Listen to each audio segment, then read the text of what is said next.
আসসালামু আলাইকুম বন্ধুরা, আজকের ভিডিওতে ফেসবুকে ভাইরাল হওয়া টি-শার্টের উপর যে ফেসবুকের প্রোফাইলটা দেওয়া থাকে, তো সেই টি-শার্টের উপরে আপনারা কিভাবে আপনাদের ফেসবুকের প্রোফাইলটিকে সেট করতে পারবেন সেই বিষয়ে আজকের ভিডিওতে আলোচনা করা হবে। গত কয়েকদিন ধরে ফেসবুকের নিউজ ফিডে দেখা যাচ্ছে যে অনেকেই তাদের ফেসবুকের যে প্রোফাইলটা আছে, তো সেই প্রোফাইলটাকে কোনো একটি টি-শার্টের উপর বসিয়ে সেটিকে আপলোড করছে। তো অনেকেই ভাবতে পারেন যে এটি কিভাবে সম্ভব কিংবা এটি সে কিভাবে করেছে। তো বন্ধুরা, আজকের ভিডিওটি দেখলে আপনারা জানতে পারবেন যে এগুলো কিভাবে দেওয়া যায় এবং আপনি শিখতে পারবেন যে এগুলো আপনি কিভাবে দিতে পারবেন। তো চলুন ভিডিওটি শুরু করা যাক।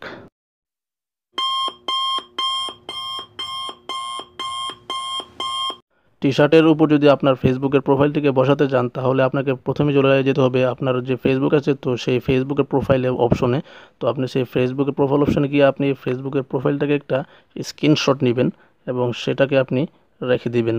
এবং তারপর আপনি গুগল ক্রোম ব্রাউজারে যাবেন অথবা গুগলে গিয়ে আপনি সার্চ করবেন হোয়াইট টি-শার্ট। তো আপনি ওই হোয়াইট টি-শার্ট সার্চ করার পর আপনি এখানে ইমেজ অপশনে এসে এখান থেকে আপনি অনেক ধরনের হোয়াইট টি-শার্ট সিলেক্ট করে আপনি এখান থেকে যে কোনো একটিকে ডাউনলোড করে নিতে পারেন। তারপর আপনি হোয়াইট টি-শার্ট ডাউনলোড করার পর ব্যাকে এসে গুগল প্লে স্টোরে চলে আসবেন এবং এখান থেকে আপনি সার্চ করবেন ব্যাকগ্রাউন্ড নামে এই অপশনটা। স্ক্রিনের উপর যে অ্যাপসটি দেখতে পাচ্ছেন, তো আপনারা এই অ্যাপসটিকে সার্চ করবেন অথবা আপনারা ভিডিও ডিসক্রিপশনে বক্সে আপনারা এই অ্যাপসটির লিঙ্ক পেয়ে যাবেন। তো এখান থেকে আপনি এটাকে ডাউনলোড করে নিতে পারেন এবং আপনি এটাকে ইনস্টল করার পর আপনি এটিকে ওপেন করবেন। এই অ্যাপসটিকে ওপেন করার পর আপনি প্রথমে দেখতে পারবেন যে এরকম একটি ইন্টারফেস। তো এখান থেকে আপনি প্রথমে লোডে ফটোতে ক্লিক করে এখান থেকে আপনি আপনার যে ফেসবুকের প্রোফাইল পিকচারটা, তো এখান থেকে আপনি এটাকে চুজ করে নেবেন। তারপর এখান থেকে আপনি এটাকে ক্রপ করে নেবেন আপনার যতটুকু প্রয়োজন। তো আমি এটাকে একটু ক্রপ করে নিচ্ছি। তো আপনারা এটা একটু ক্রপ করে নেবেন। তারপর এখানে ডান অপশনে একটা ক্লিক করবেন। তো এটাকে আপনারা ডান অপশনে ক্লিক করার পর আপনারা দেখতে পাচ্ছেন যে এটা সিলেক্ট হয়ে গেছে। তো আপনারা এখান থেকে যেটা করবেন যে এক লিখে যদি আপনার ব্যাকগ্রাউন্ডটাকে যদি আপনি ডিলিট করতে চান, সেহেতু আপনি এখানে অটো যে একটা অপশন দেখতে পাচ্ছেন, তো আপনি এই অটো অপশনটা ক্লিক করবেন। তো তারপর আপনি এখান থেকে দেখতে পাচ্ছেন যেটা লাল একটা বৃত্ত আসছে, তো আপনি বৃত্তটার উপরে একটা সিঙ্গেল ক্লিক করবেন। এই লাল বৃত্তটার উপরে ক্লিক করলেই আপনার যেই ফেসবুকের প্রোফাইলটা আছে, তো সেটা ব্যাকগ্রাউন্ডটা চলে যাবে।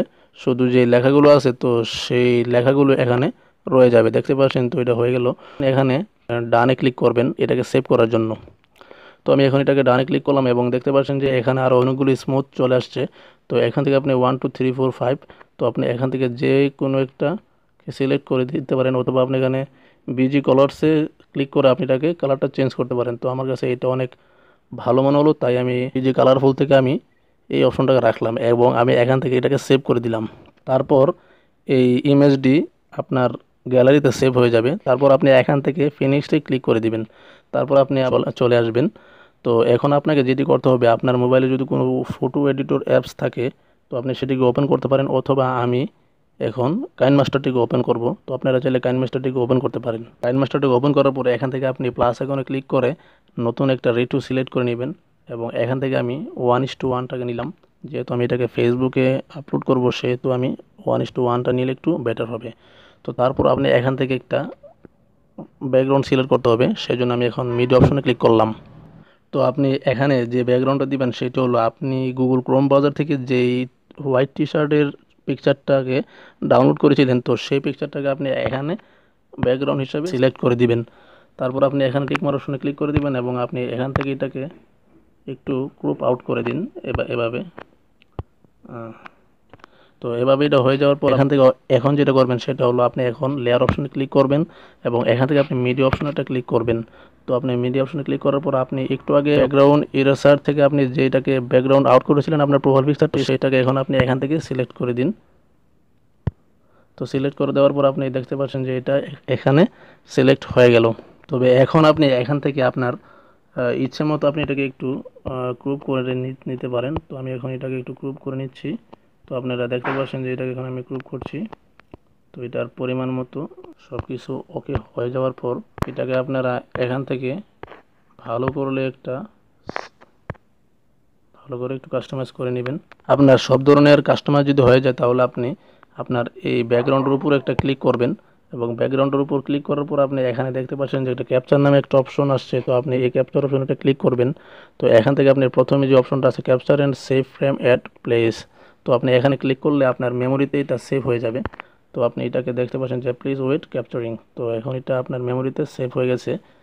তো আপনি ইচ্ছে করলে এখন ওইখান থেকে আপনি এটাকে আপনার ফেসবুকে আপলোড করতে পারবেন। দেখতে পাচ্ছেন যে একটি টি শার্টের উপরে কীভাবে আমি খুব সিম্পলভাবে আমার ফেসবুকের প্রোফাইলটিকে বসিয়ে দিলাম। তো আপনারাও যদি চান তাহলে এভাবে ফটো এডিট করে ফেসবুকে আপলোড করতে পারেন। তো বন্ধুরা, ভিডিওটি কেমন লাগলো তো অবশ্যই কমেন্টে জানাবেন। আর যদি ভালো লাগে থাকে তাহলে অবশ্যই চ্যানেলটিকে সাবস্ক্রাইব করে পাশে থাকবেন।